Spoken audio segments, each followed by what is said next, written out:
ഇങ്ങന്നേക്ക് പൊന്നി. പപ്പടം വെച്ചിരിക്കുന്ന താഴത്തെ തട്ടില്ല, മറന്നുപോകല്ലേ. പിന്നെ വിഷ്ണുവിനെ വൈകിട്ട് ഹോസ്പിറ്റലിൽ കൊണ്ടുപോകുന്ന കാര്യം ഓർമ്മിപ്പിച്ചേക്ക്. വിളിച്ചില്ലെങ്കിൽ അവൻ വരത്തില്ല. ശരി സത്യാമ്മേ.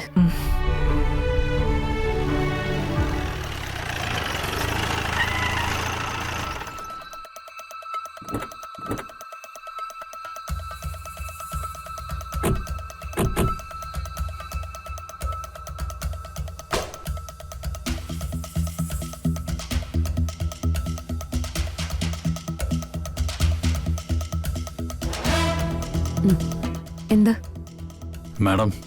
വിഷ്ണു എന്റെ ഹസ്ബൻഡ്. എന്താ കാര്യം? വേലായുധൻ എന്ന് പറയുന്ന ആൾക്ക് ഇന്നലെ കുത്തേറ്റു. എന്താ മോളെ? കുത്തേറ്റ ആളുടെ മൊഴിയിൽ പറഞ്ഞിരിക്കുന്നത് മേഡത്തിന്റെ ഹസ്ബൻഡാണ് കുത്തിയതെന്നാണ്. അയ്യോ,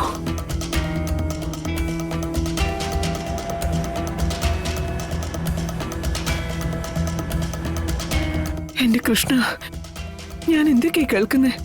കുത്തേറ്റ ആള് അപകടനില തരണം ചെയ്തിട്ടുണ്ട്. പക്ഷെ വിഷ്ണുവിനെ കസ്റ്റഡിയിൽ എടുക്കേണ്ടി വരും. ഇതിന്റെ സത്യാവസ്ഥ എന്താണെന്ന് എനിക്കറിയില്ല. വിഷ്ണുവേട്ടൻ ഇപ്പൊ ഇവിടെ ഇല്ല. അതുകൊണ്ട് നടന്നത് എന്താണെന്ന് ചോദിച്ചറിയാനും പറ്റില്ല. എന്തായാലും ഞാനൊന്ന് വിളിച്ചു നോക്കട്ടെ. ശരി മാഡം, ഞങ്ങൾ വെയിറ്റ് ചെയ്യാം.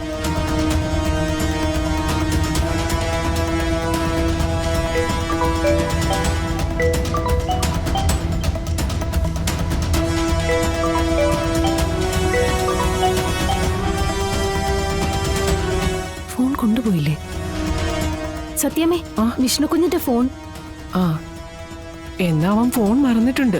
ഫോൺ മറന്നതോ അതോ മനഃപൂർവ്വം പോലീസ് അന്വേഷിച്ചെത്തുമെന്ന് കരുതി മറന്നു വെച്ചതോ? സാരമില്ല മാഡം, ഞങ്ങൾ അന്വേഷിച്ച് കണ്ടുപിടിച്ചോളാം. മോളിന്ന് സ്ട്രിക്റ്റ് ഓർഡർ ഉണ്ട്.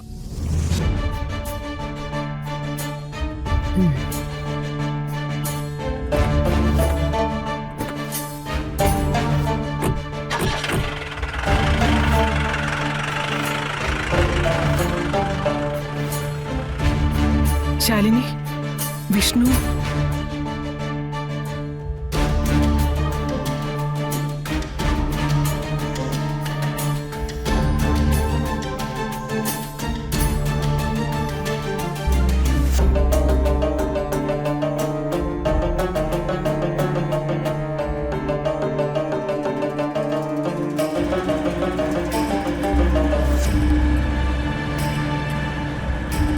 എന്തൊക്കെയോ കള്ളക്കളികൾ വിഷ്ണുവേട്ടൻ നടത്തുന്നുണ്ട്. ഇന്നലെ രാത്രിയിൽ എവിടെ പോയി എന്നതിനും മറുപടിയില്ല.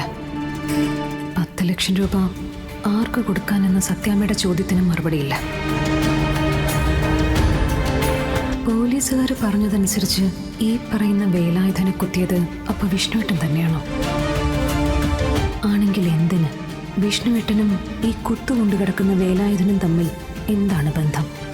അറിയണം. അറിഞ്ഞേക്കൂ. എന്താണ് എന്നിൽ നിന്നും വിഷ്ണുവേട്ടൻ മറച്ചു പിടിക്കുന്ന രഹസ്യം? അതറിയുക തന്നെ വേണം.